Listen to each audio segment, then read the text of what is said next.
Это настолько просто и гениально, что я удивляюсь. А почему нечто подобное появилось вот только сейчас? Друзья, в этом ролике я постараюсь передать вам свой восторг, и мы поговорим с вами про Behringer Ultra Voice UV1. На канале «Давай запишем», где, я напомню, мы с вами общаемся на тему про аудио.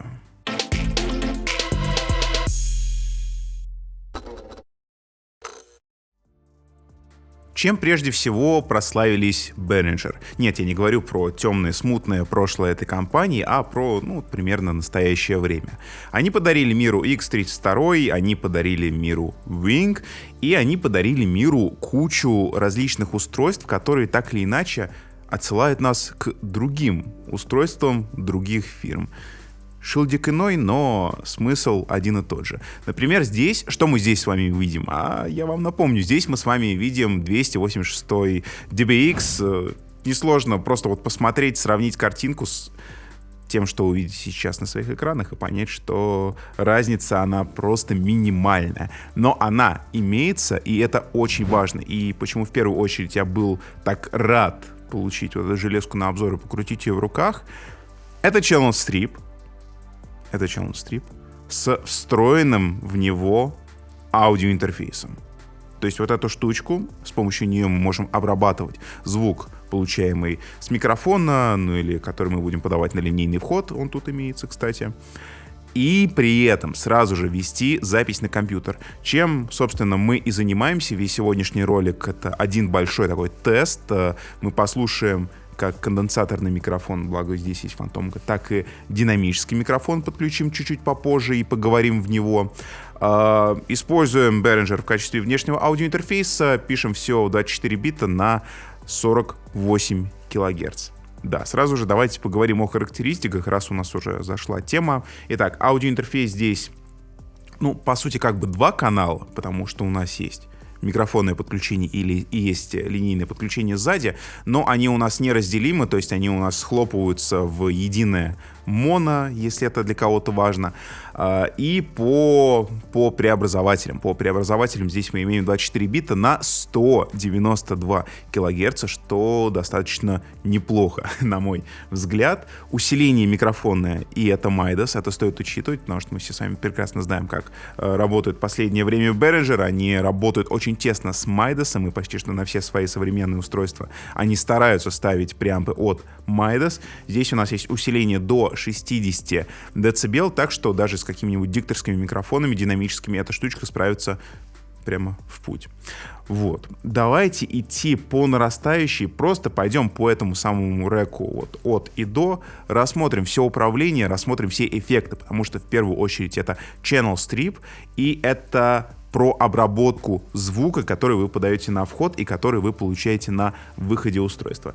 Итак, с самого начала мы видим, разъем XLR у нас занят проводом, потому что вы сейчас слышите звук с этого самого микрофона. Крутилка усиления, у нас есть регулировка, и здесь, кстати, имеются две подписи. Одна подпись на белом фоне гласит нам, что мы будем делать с линейным уровнем, если мы пользуемся линейным входом. Вторая подпись на черном фоне, белая, она будет нам сигнализировать, что именно мы с вами делаем с микрофоном. Допустим, я немножко добавил усиление, вот сейчас у нас что-то между 30 и 45 децибелами, пользуемся примерно таким усилением. Фантомное питание о нем уже было, срез низких частот. Вот, пошли эффекты. Давайте попробуем включить лоу-кат и послушаем, как именно он работает вместе с конденсаторным микрофоном. Я включил лоу-кат, это срез лишних низких частот. Если у вас есть какое-то бубнение, если вам не нужна вот эта низкочастотная составляющая, ее можно срезать, используя эту кнопку. Давайте вернемся на привычные настройки. Благо мы с вами вплотную приблизились к эффектам, позвольте я накину наушники, чтобы плюс-минус понимать, что у нас вообще происходит на этом самом устройстве. Что я сейчас, кстати, сделаю? Я покручу ручку, которой нет на том же самом DBX, и это тоже отличие подобного устройства от DBX. Сделаю чуть поменьше. Это регулятор усиления выхода для наушников, который здесь появился, и здесь имеется мониторинг с нулевой задержкой. То есть, если мы с вами подключили сюда микрофон, что-нибудь слушаем на компьютере, у нас есть возможность мониторить этот звук с нулевой задержкой. Вот здесь имеется крутилка соотношения. Эта ручка отвечает за соотношение сигнала прямого к сигналу, который к нам возвращается с компьютера по USB. Например, вы включаете какой-нибудь плеер с музыкой, вы что-нибудь слушаете, если этот аудиоинтерфейс на воспроизведение у вас выставлен как аудиоинтерфейс, как устройство по умолчанию в Windows, то здесь вы услышите этот самый звук прямо в своих наушниках. Я даже, наверное, добавлю чуть-чуть побольше.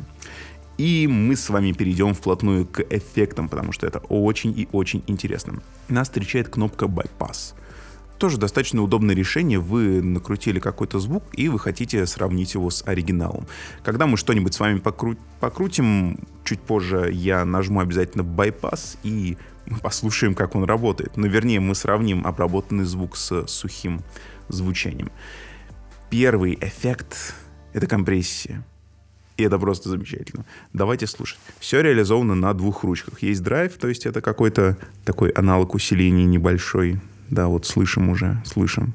Я просто, чтобы не перегрузить, немножко стал потише говорить. Так, и вторая ручка, она у нас, собственно, жмет. Вы слышите, да? Что у нас уже... Даже я делаю усиление поменьше. У нас уже на передний план вылезает гул технический, потому что у нас за стенкой работает трансформатор. И это все сейчас просто замечательно слышно. И мы видим по индикации, как отрабатывает компрессор. Чуть-чуть попозже мы к нему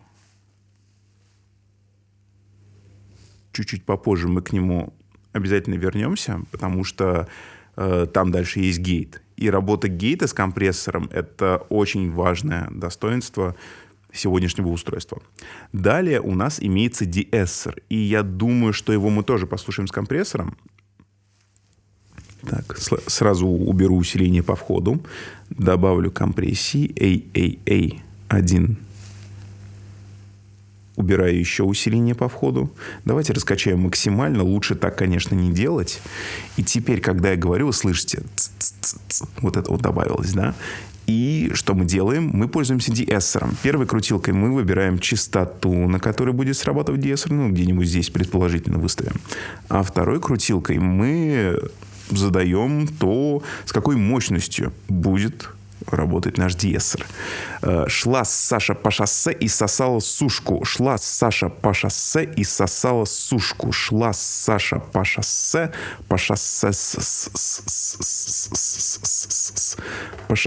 и сосала сушку. Вы слышите, что эски у меня убрались, даже сейчас как-то чересчур. Я могу немножко их вернуть. Эссек больше нет. Шла Саша по шоссе и сосала сушку. И давайте посмотрим, как было. Шла Саша по шоссе и сосала сушку. Вот таким образом и работает деэссор. Если у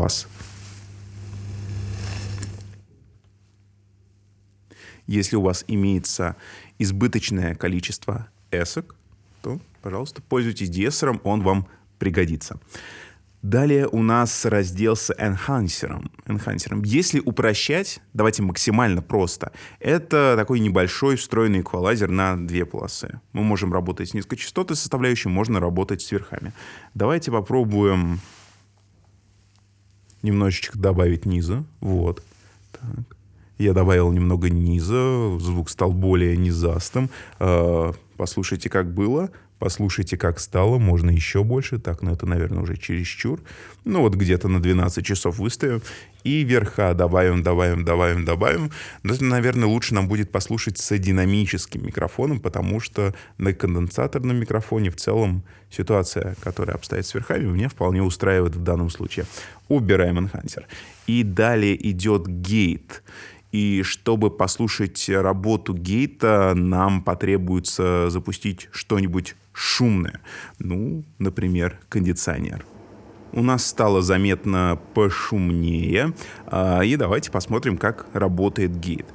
Достоинство этого устройства состоит еще и в том, что здесь все максимально просто. То есть буквально все управления у нас реализованы всего на 2 ручках. Так. Это мы задаем порог, на котором начинает срабатывать Gate. По сути, это динамическая обработка, если так смотреть. Вы слышите, что закрылся звук, и, когда я молчу, он закрывается. И если вы присмотритесь к индикации, то когда я замолкаю, она прямо показывает, что компрессор, точнее гейт вот этот, он закрывается. То есть он перестает пускать звук. Почему гейт — это здорово, особенно вместе с компрессором? Давайте я покажу на живом примере. Для начала мы немножко, наверное, поточнее настроим гейт, чтобы он не съедал часть моих слов. 1, 2, 3. Раз, два, три. Меня в целом устраивает. И теперь нарулим компрессию. И вы сейчас услышите это.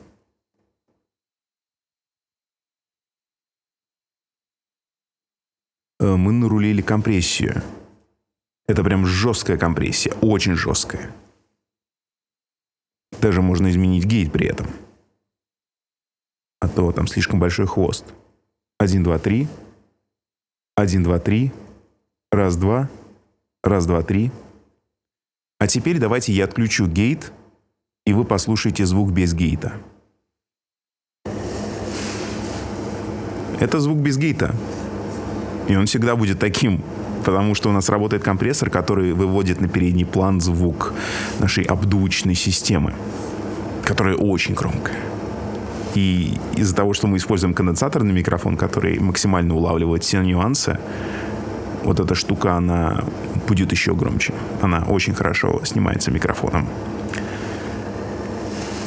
Давайте я вернусь обратно. С эффектами мы закончили и поговорим про то, что можно найти на задней части этого устройства.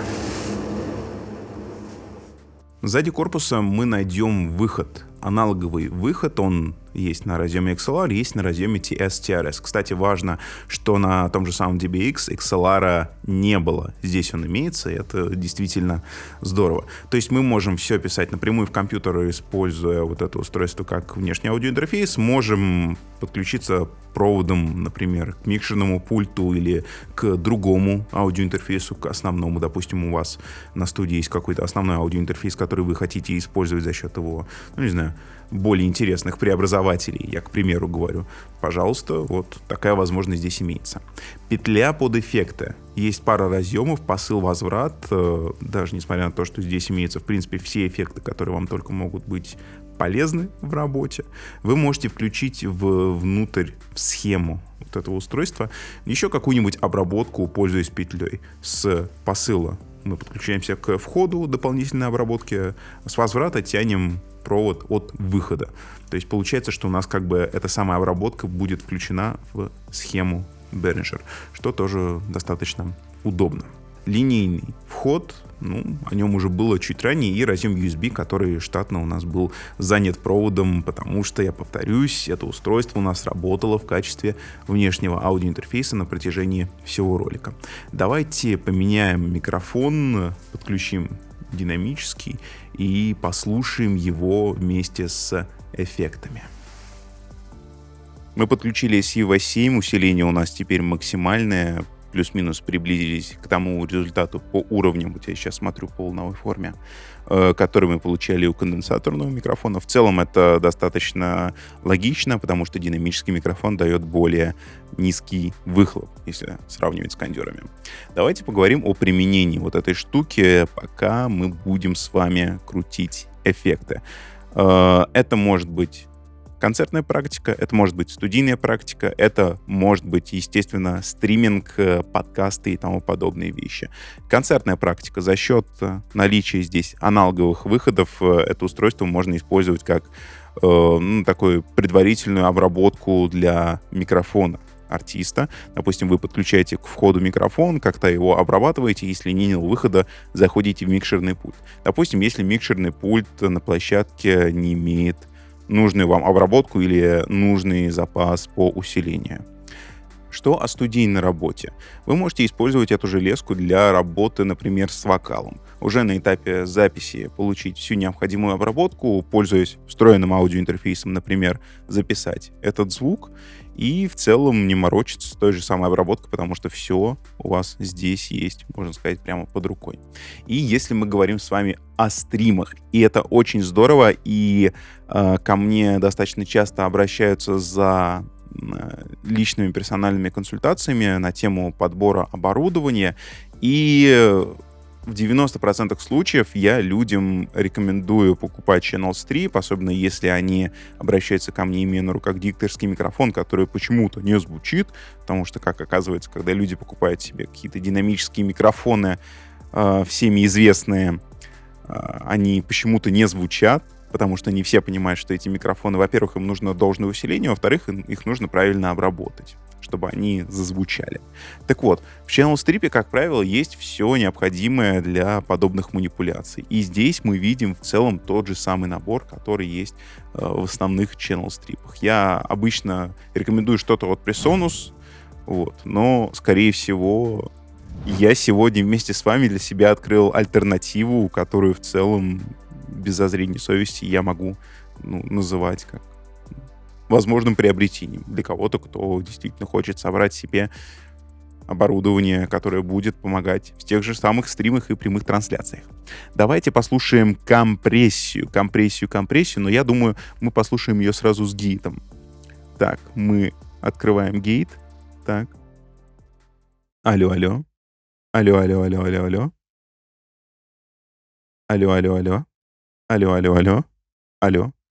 Но я не буду очень усердствовать прям с компрессией.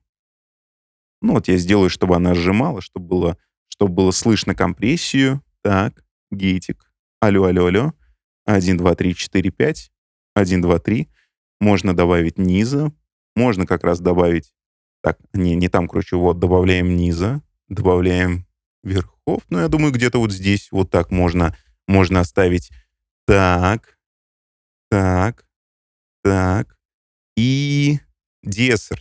Нужен ли нам дессер? Мне кажется, дессер не нужен. Вот так мы его оставим. Вот так.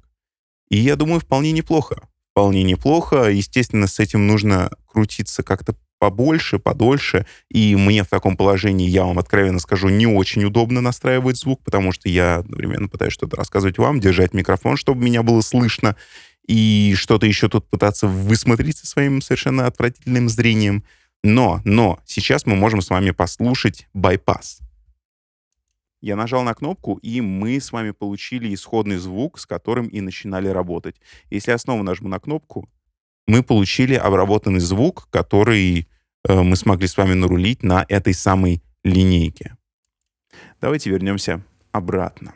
И я думаю, настало время подводить какие-то итоги, и я хочу сказать таких пару слов лично от себя по поводу этого устройства. Вернулся на конденсаторный микрофон, потому что, на мой взгляд, он звучит получше. И не в меньшей степени это из-за того, что у нас за стеной находится трансформатор, и, как я уже несколько раз говорил в наших роликах, с динамическими микрофонами мы постоянно наступаем на одни и те же грабли, поскольку здесь у нас в конструкции имеется катушка, они друг друга с трансформатором делят на ноль, и мы получаем достаточно неприятный шум на записи. Мы стараемся его вырезать, но какие-то призвуки все-таки в видео остаться могут. Что хочется сказать об этом устройстве? В целом оно прекрасно. И я хотел бы сейчас обратиться к... как назвать-то этих людей? Людей, к которым я принадлежал достаточно долгое время. Это секта ненавистников Behringer. Друзья, что я хочу вам сказать, потому что вы очень любите писать в комментариях всякие гадости о Behringer. Behringer действительно делали плохие вещи. Очень плохие вещи. Да и до сих пор делают временами. Но при этом не стоит забывать, что в последнее время ребята стали исправляться. И вот вам самый наиярчайший пример. Эта вещь максимально бюджетная. Ну, если сравнивать с аналогами, да, давайте будем по ценам смотреть.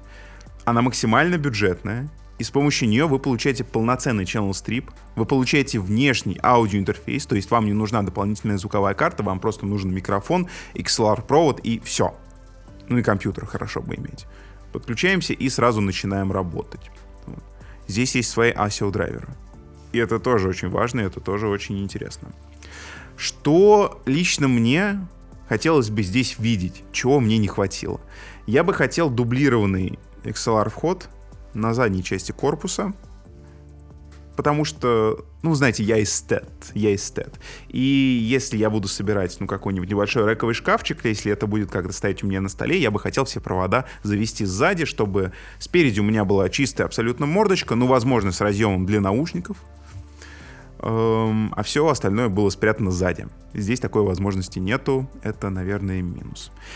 И учитывая, что здесь у нас установлен полноценный аудиоинтерфейс формата 2 на 2, то есть стереовход, ну как стереовход, моновход, который как бы стерео, но выход все-таки в стерео, я бы хотел здесь иметь не линейный моно-выход, который сделан исключительно для того звука, который вы пропускаете здесь, на него можно подавать, а стереовыход.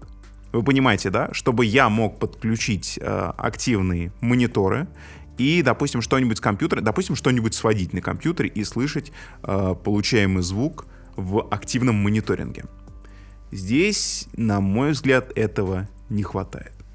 В любом случае, мне будет очень интересно узнать, что вы думаете по поводу этого устройства. Я хочу напомнить вам, что за мной можно следить в моих соцсетях. Опять же, те же самые консультации, за ними можно стучаться ко мне. Либо в телегу, либо в Яндекс.Дзен. Сейчас все подсказки увидите на экране, меня вы без проблем сможете найти. Друзья, я напоминаю, что это был канал «Давай запишем». Я напоминаю, что здесь мы с вами общаемся на тему про аудио. А я не прощаюсь, а говорю лишь до свидания. До встречи в следующем ролике. 1, 2, 3, 4, 5, A. 1, 2, 3, A. Так, сейчас подожди-ка.